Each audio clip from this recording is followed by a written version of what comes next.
จากฟืนไฟจากแสงแต่งที่มัน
ฮัลโหล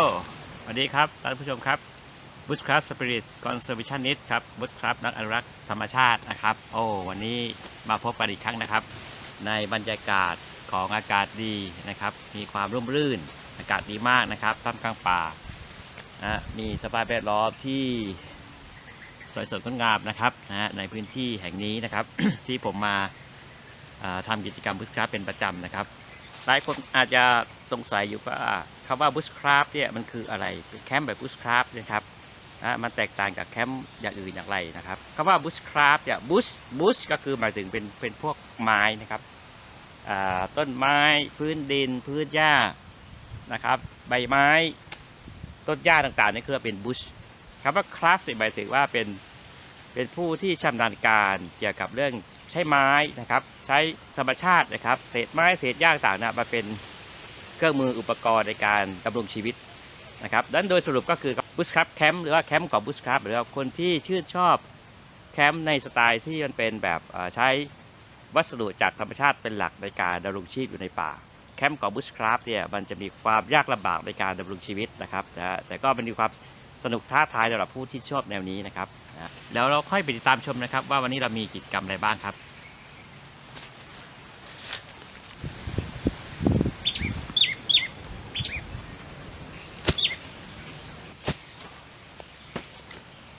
ครับ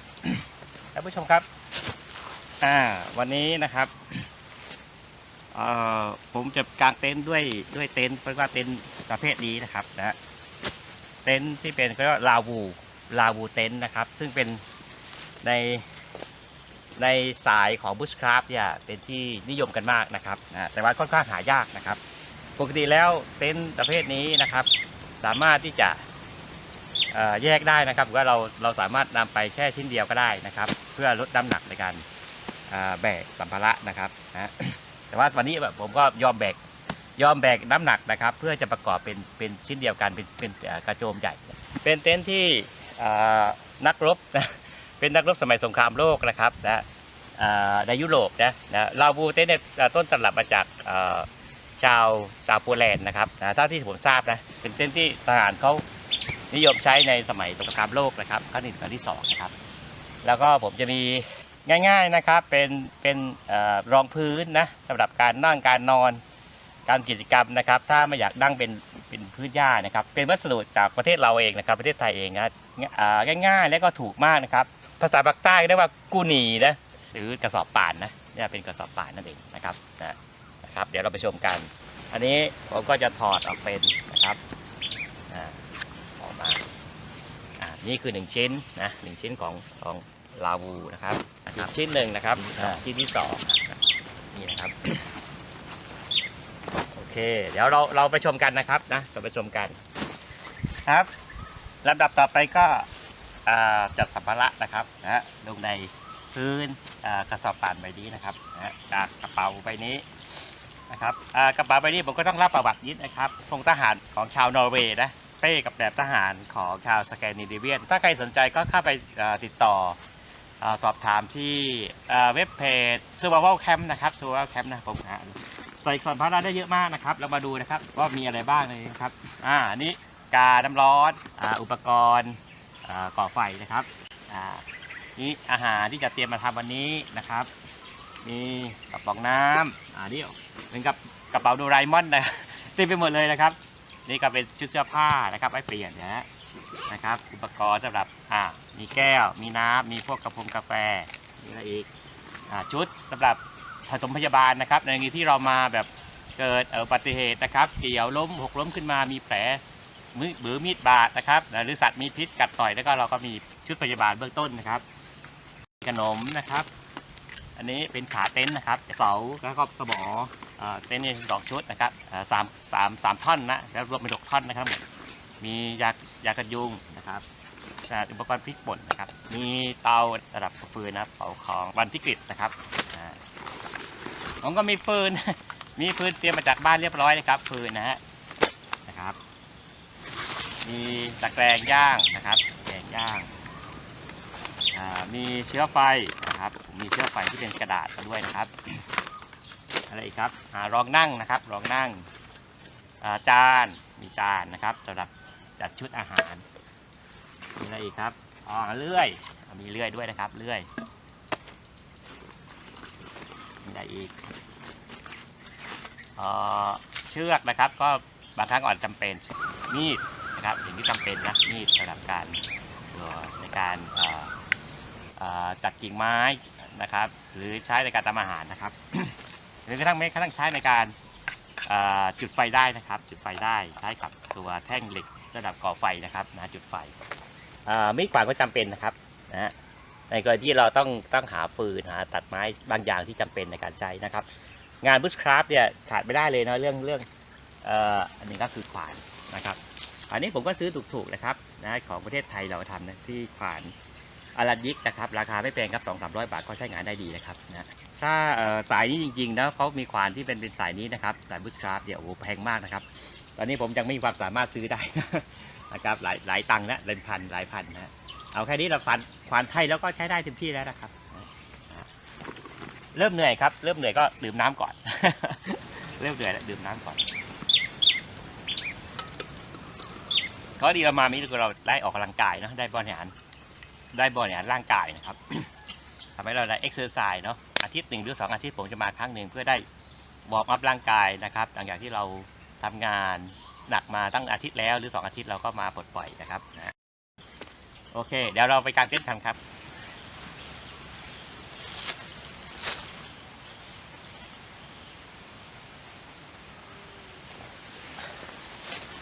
นี่ครับเราต้องมาต่อกันครับจาก2 ชิ้นแยกแล้วก็มาต่อกันนะครับใช้กระดุมมันจะทำให้รูปทรงที่สมบูรณ์นะรูปทรงเต็นท์กระโจมลาวูจะสมบูรณ์และสวยงามด้วยนะครับโอเคนะครับเดี๋ยวไปกัน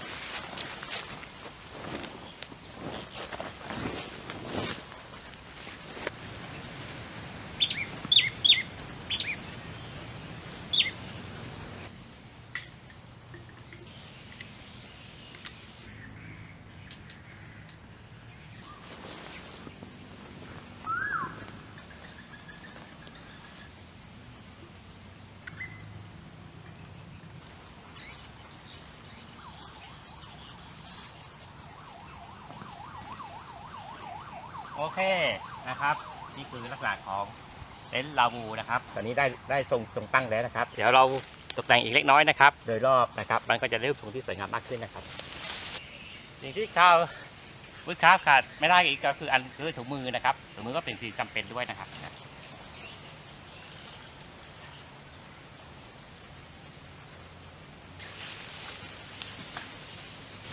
ครับรูปทรงมันก็จะเพิ่มความสวยงามเพิ่มขึ้นอีกน้อยนะครับในเมื่อได้ทรงที่สมบูรณ์ครับเต็นท์ชุดนี้นะครับเหมาะการค้างคืนหรือพักค้างคืนได้2 คนนะครับเต็นท์รูปแบบนี้จะมีพัฒนาขึ้นมาได้3 ไซส์นะครับก็คือไซส์ขนาด1 คน 2 คนแล้วก็3 คนนะครับถ้า3 คนจะโตกว่านี้อีกครับ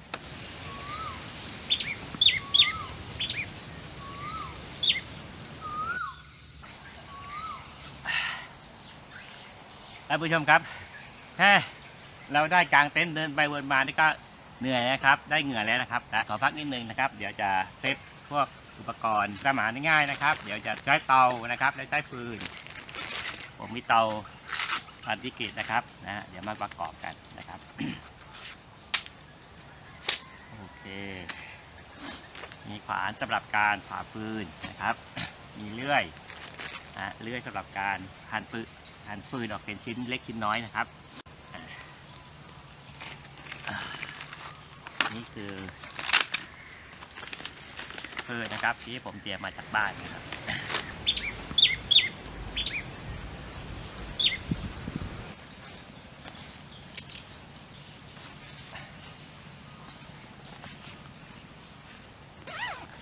ครับระดับต่อไปก็จะเป็นการประกอบนะครับประกอบเตานะครับเตาของวัตติกฤตนะครับค่อนข้างประกอบง่ายนะครับ ประกอบง่ายมากนะครับก็แก๊ก2-3 นาทีก็ประกอบได้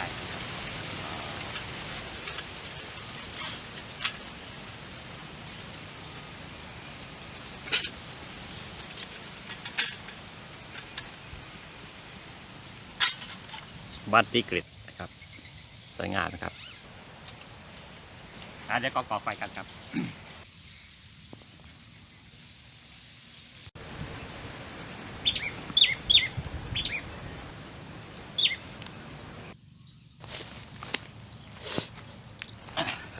แล้วครับเรียบร้อยแล้วก็จะมาต้มน้ำกันนะครับ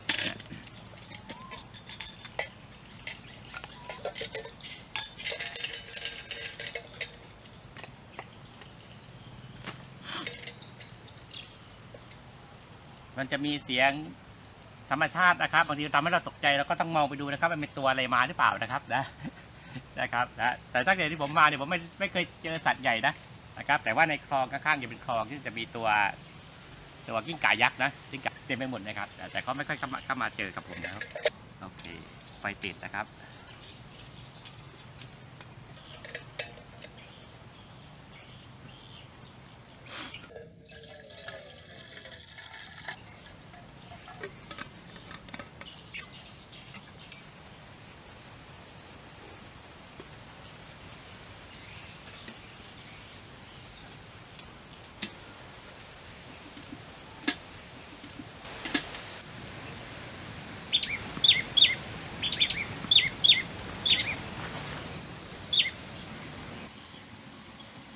เราก็จะเห็นว่ากำลังจะเดือดนะครับนะได้ยินเสียงแล้วควันเข้าตา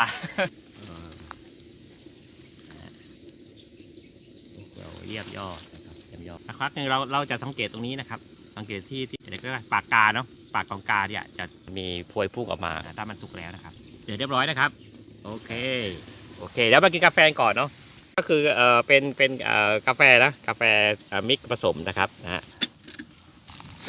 น้ำเรียบร้อยได้ครับกาแฟมื้อเย็นนะครับโอเค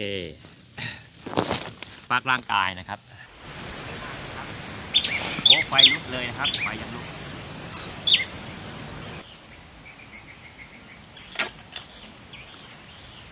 ย่างง่ายๆแบบนี้เลยครับนะ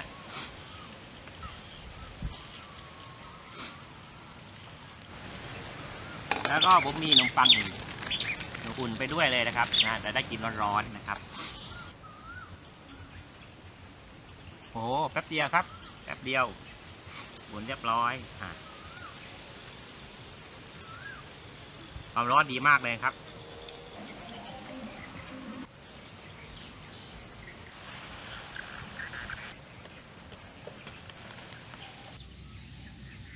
หน้าตาก็โอเคทีเดียวนะไม่บ้างนะครับ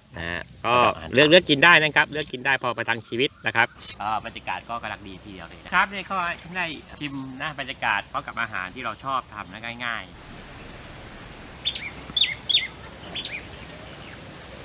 เรียบร้อยครับเมนูด่วนสำหรับวันนี้นะครับมีกาแฟมีขนมปังนะครับมีหอมใหญ่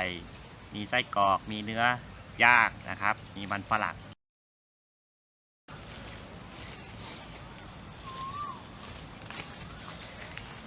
มันก็ทานง่ายๆนะครับนะเติมนิดเติมหน่อยนะครับลองเนื้อดูนะครับนะว่าจะทานได้ไหมครับลองตัดเป็นชิ้นนะครับ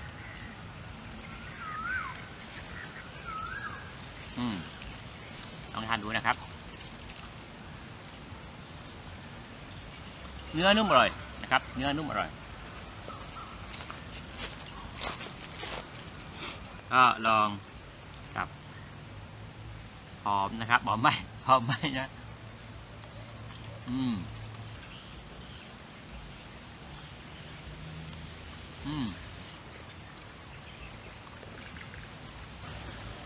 มันฝรั่งย่างผมก็มีซอสมาด้วยนะครับถ้าเพิ่มความอร่อยก็ถึงซอสเข้าไปนะครับระหว่างเนื้อย่างกับซอส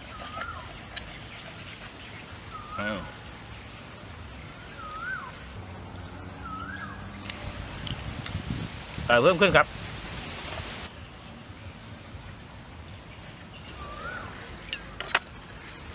โอเคครับอิ่มเรียบร้อยนะครับ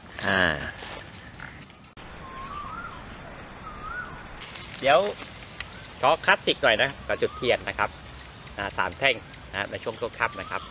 เราต้องใช้ไม้ขีดครับยุค30 ปีที่แล้วนะครับ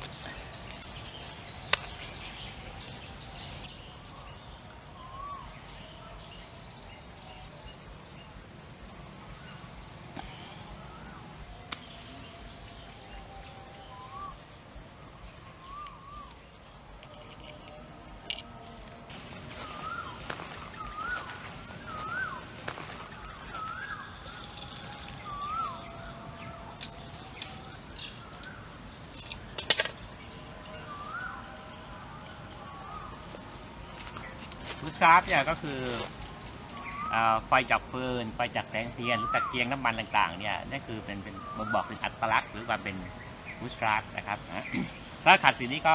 ไม่ใช่บูสคราฟเหมือนกันเนาะนะครับบูสคราฟต้องดำรงต้องยืนหยัดด้วยเนี่ยเรื่องของไฟเรื่องของฟืนเรื่องของแสงเทียนครับที่เป็นธรรมชาตินะครับถ้าเราได้อยู่ช่วงกลางคืนด้วยนะครับโอ้มันจะได้แสงที่มันที่ตามเป็นไฟเนี่ยมันจะชัดเจนกว่านี้นะครับ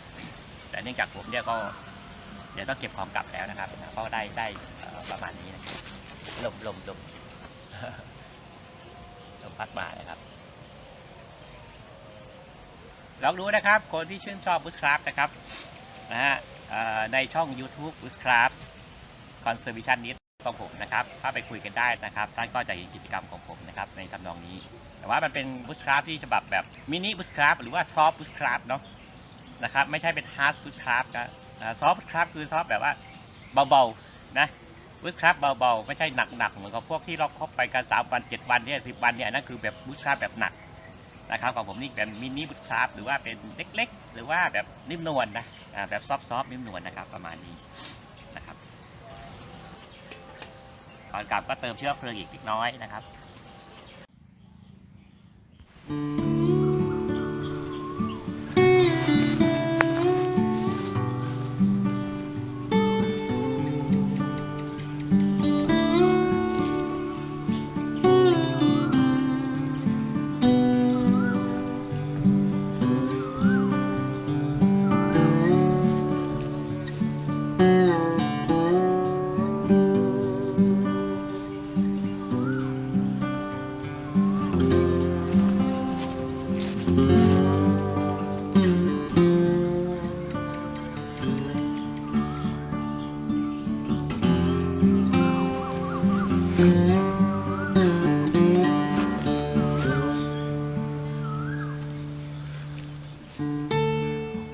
ครับวันนี้เราก็คงต้องจบกันตรงนี้นะครับ EP นี้นะครับคลิปชุดนี้ EP 20นะครับตอนนี้นำไปเสริมไปถึง EP 18แล้ว19อยู่แล้วก็นี้ EP 20นะครับแล้วจะมี EP พิเศษอยู่1ชุดก็คือชุดที่ไปตกปลากันในทะเลอันดามันนะครับโอเคขอบคุณมากครับสวัสดีครับพบกันใหม่